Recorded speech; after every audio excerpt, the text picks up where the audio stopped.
It is widely acknowledged that all legions were instilled with an innate love for their gene fathers.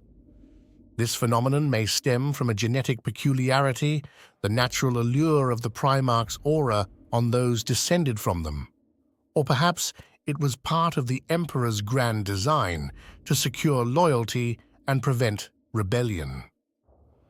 While the true reasons remain elusive, what is certain is the profound adoration the legions harbor for their gene fathers, reciprocated in most cases by paternal affection. A poignant illustration of this dynamic is found in the relationship between the Blood Angels and their progenitor, Sanguinius. He demonstrated a willingness to sacrifice everything, even himself, to spare his sons from the scourge of the Red Thirst. Conversely, there were instances where Primarchs harbored disdain for their own legions. The Night Haunter, for instance, was repulsed by the sadistic descent of his offspring into depravity, though tragically blind to his own hypocrisy. Similarly, Angron's contempt for his legion's perceived weakness led to punitive measures, driving them to extreme acts like the implantation of the butcher's nails in a misguided quest for his approval. Contrary to these extremes of affection and aversion, the Iron Warriors occupied a unique position. Their Primarch, Perturabo, neither harbored love nor hatred for them. Rather, he regarded them with an indifferent detachment, akin to the coldness of wrought iron. To him, they were instruments of war to be utilized for their intended purpose without sentiment. Inheriting their father's uncompromising, calculating, and callous nature, the Iron Warriors were forged in the crucible of relentless conflict, shaped by Perturabo's self-loathing and exacting standards. While Angron demanded obedience fueled by rage, Perturabo's expectations were steeped in his own insecurities and a relentless pursuit of perfection. This relentless conditioning birthed a legion of unfeeling, indifferent warriors, honed through the harshest trials of war. They adopted the mantra, "Iron within, iron without," embodying their unwavering resolve and unyielding nature. The Iron Warriors, distinct from the sadism of the Night Lords or the brutality of the World Eaters, inspire fear through their pragmatic and calculated approach. Their actions are marked by ruthless efficiency, unbound by moral constraints, particularly following their descent into chaos. Notably, their involvement in the creation of the Demonculaba stands as a testament to their capacity for cold, methodical horrors, transforming innocent women into grotesque birthing vessels through barbaric means. It is through such calculated pragmatism that the Iron Warriors have earned their reputation as one of the most feared legions within the annals of history. From iron cometh strength, from strength cometh will, from will cometh faith, from faith cometh honor, from honor cometh iron. Founded alongside its brother Space Marine legions on Terra during the final stages of the Unification Wars, which set the stage for the Emperor's Great Crusade in the 30th millennium, the detailed history of the Fourth Legion's origins remains somewhat obscure. Their initial muster point was established on the ruins of a rebellious fortress atop the Oro Plateau of Sek Amrak. The surrounding area's warlike gun tribes, bloodgreaves, and tech enclaves supplied the Fourth Legion with its first waves of recruits as these defiant territories were brought under Imperial control, quickly becoming a stronghold of loyalist support. Historical records reveal that the Fourth Legion's gene seed demonstrated exceptional adaptability, with significantly lower rejection rates compared to other progenoid types. This issue wouldn't be fully resolved for other legions until the acquisition of the Selenar gene labs on Luna. This genetic advantage allowed the Fourth Legion to expand rapidly, forming multiple battle-ready battalions, while other emerging legions were still struggling to deploy even a single company. Consequently, the Fourth Legion was swiftly put into active service, fighting alongside the First Legion and Fifth Legion. The 4th Legion first saw combat on Terra, eliminating the last pockets of resistance, and then throughout the pacification of the Sol system. This is commemorated in the surviving frescoes in the Imperial Palace, which celebrate their battle honors at Sido Tyre Orbital, the Zydex Archipelago, Ice Station Echo, and Mare Yasht. Mare Yasht is particularly significant as it was the decisive battle of the grueling Venusian campaign, where the 4th Legion, under the Emperor's direct command, shattered the Litho-Golem armies of the Venusian War Witches.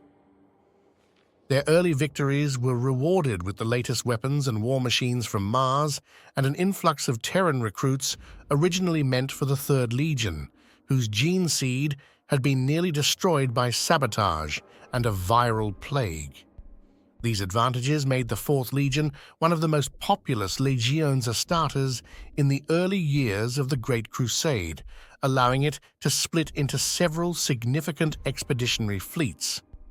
Among these, the 8th Expeditionary Fleet was particularly noteworthy, playing a crucial role in conquering or reclaiming 29 system clusters and annihilating several Xenos realms over an 11-year campaign, thereby solidifying Imperial control of the Segmentum Solar. For these accomplishments, the Emperor commended the 4th Legion, which adopted the winged bolt as its heraldic emblem and displayed its battle honors proudly. As the Great Crusade extended beyond the Segmentum Solar, the 4th Legion, which would not be united with its Primarch until the late 840 SM30, gradually lost its cultural ties to Terra, although its military structure remained unchanged. The 4th Legion's adherence to the original organizational patterns and fighting methods set forth at the beginning of the Great Crusade marked it as different from its brother legions, who had evolved distinct cultures and combat styles, especially after being united with their Primarchs. Unlike these legions, the 4th remained pragmatic and consistent, overcoming obstacles through sheer force rather than innovative tactics or heroic deeds.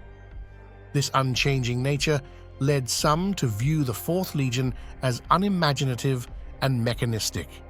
However, others in the Great Crusade's high command saw these traits as strengths, making the 4th Legion highly reliable and obedient to external commands.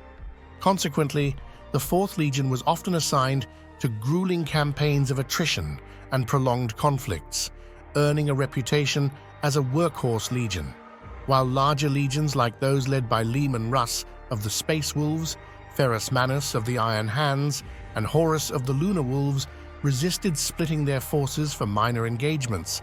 The 4th Legion accepted any lawful task without hesitation. They engaged in thankless sieges and suppression campaigns that required the might of the Legiones Astartes, but offered little glory. Over time, this relentless duty took its toll, and the 4th Legion's numbers dwindled due to constant attrition. Meanwhile, its brother legions continued to gain renown, widening the gap between them. With hindsight, it is clear that these early years laid the foundation for a growing rift between the 4th Legion and its peers, a divide that would only deepen over time. From their earliest days, the 4th Legion operated with relentless determination and disciplined force, embodying the solid and unyielding nature of the metal that would later define their name. Renowned for their technological prowess, the 4th Legion was highly adept, although somewhat overshadowed by the 10th Legion during the early years of the Great Crusade. They preferred to strike from a position of overwhelming superiority, bringing maximum force to bear on their enemies. As the 4th Legion evolved into a primary combat force, often bearing the brunt of prolonged military operations, they emphasized meticulous pre-battle strategy and massive, focused bombardment.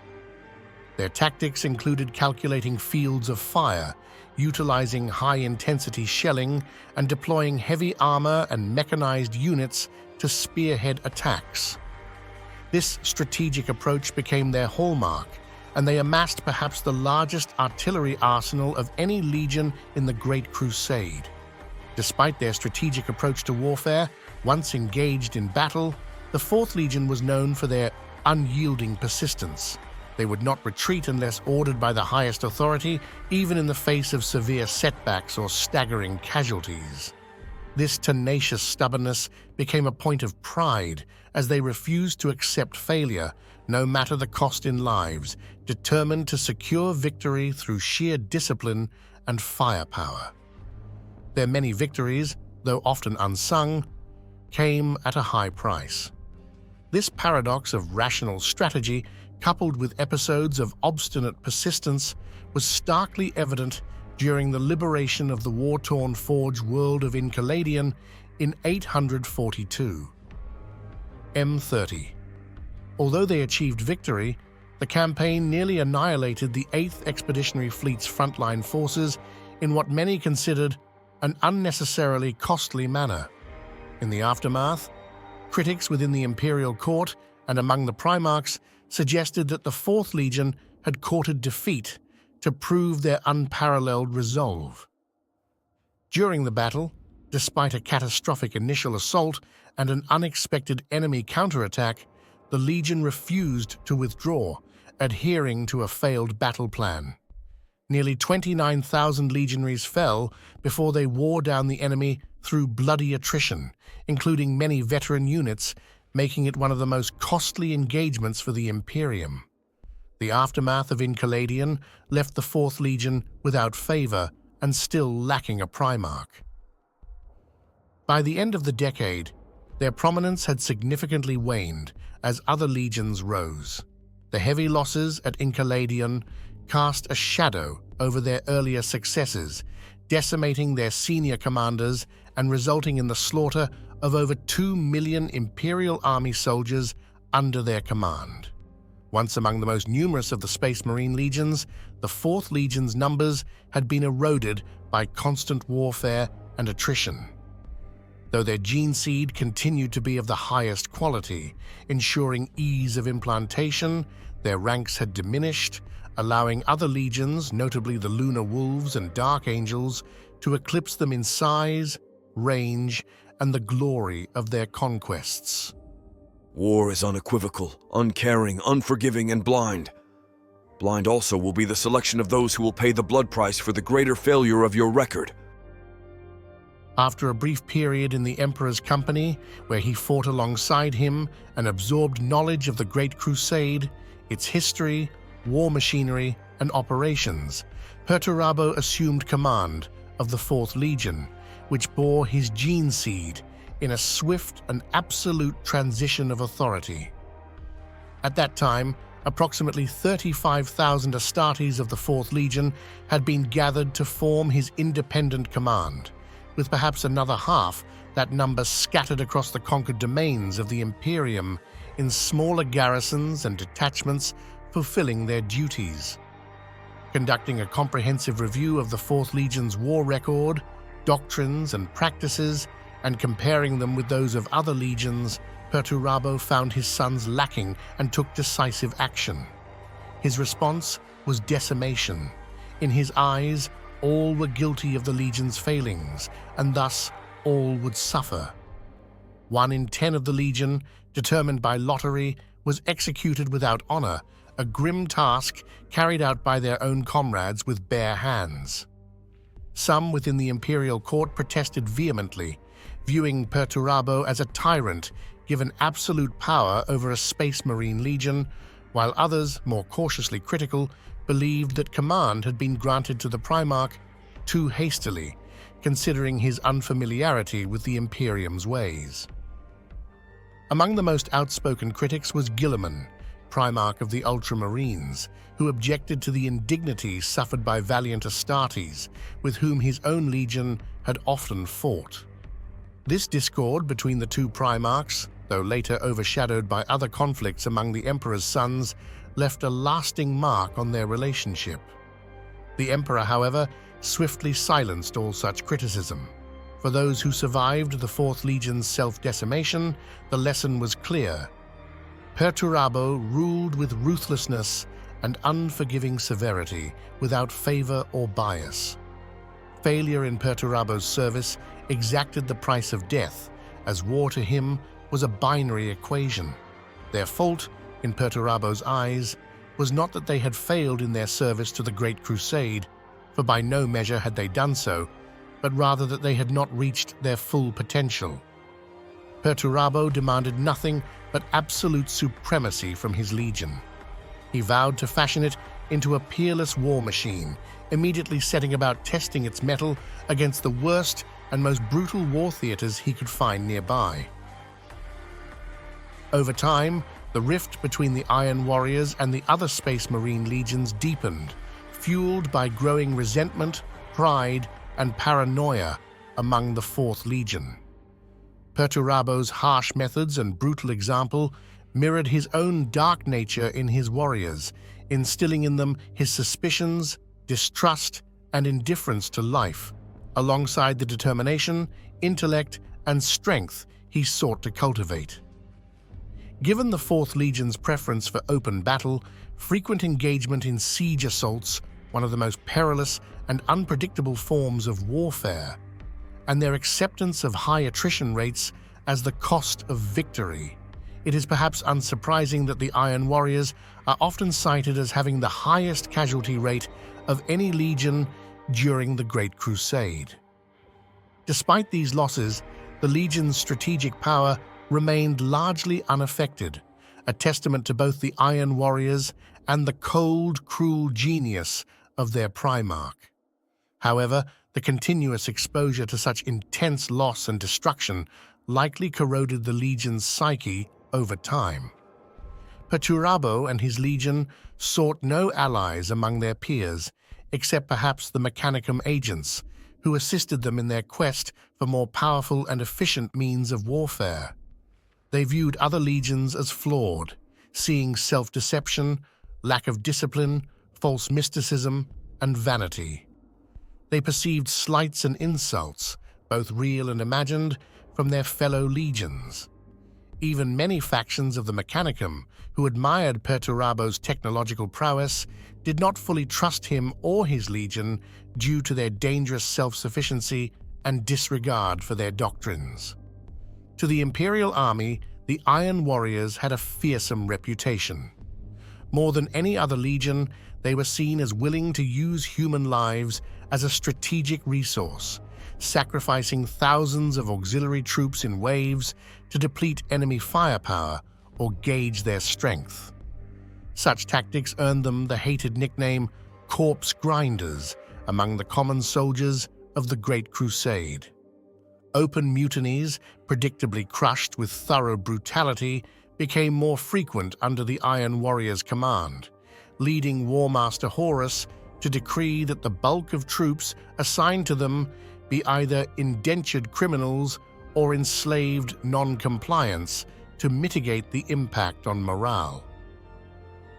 By the later years of the Great Crusade, rivalries and mutual disdain characterized the Iron Warriors' relations with other legions, such as their friction with the Raven Guard during the Isisunder War and their bitter rivalry with the Imperial Fists.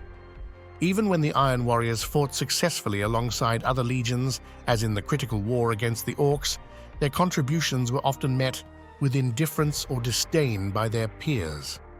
This growing schism became more apparent after Horus was appointed as the Imperial War Master.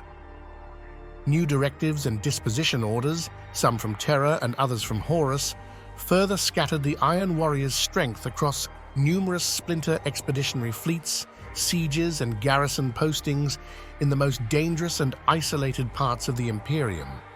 Perturabo's 125th Expeditionary Fleet faced relentless foes without reinforcements or additional resources, relying solely on what they could generate or acquire.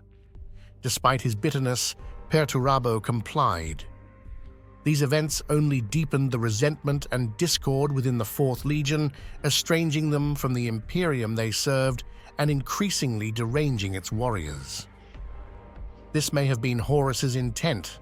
As the Great Crusade progressed, many Iron Warrior citadels were established on liberated worlds, ensuring secure communication lines and imperial occupation forces. Small units of Iron Warriors were often garrisoned in these fortifications, sometimes in absurdly small numbers, such as the Iron Keep on Delgus II, where a single tactical squad of 10 Iron Warriors was stationed despite a disgruntled population of nearly 130 million. Unlike other Primarchs like Leman Russ, Vulcan, and Magnus the Red, who refused to split their forces, Perturabo followed his orders with increasing bitterness.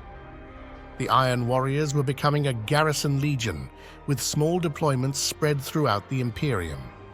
Their success in siege warfare led to them being chosen for every siege or garrison mission, neglecting the need for rest and reorganization. This relentless demand from the Emperor fueled growing resentment within the 4th Legion, particularly in Perturabo himself. As the Horus Heresy approached, Perturabo faced escalating pressures, fueling his growing bitterness. Some speculate that Horus, the War Master, deliberately orchestrated events to destabilize Perturabo psychologically. For the Iron Warriors, the Horus Heresy was the climax of a series of devastating events in the latter years of the Great Crusade, which had twisted and deranged the Legion.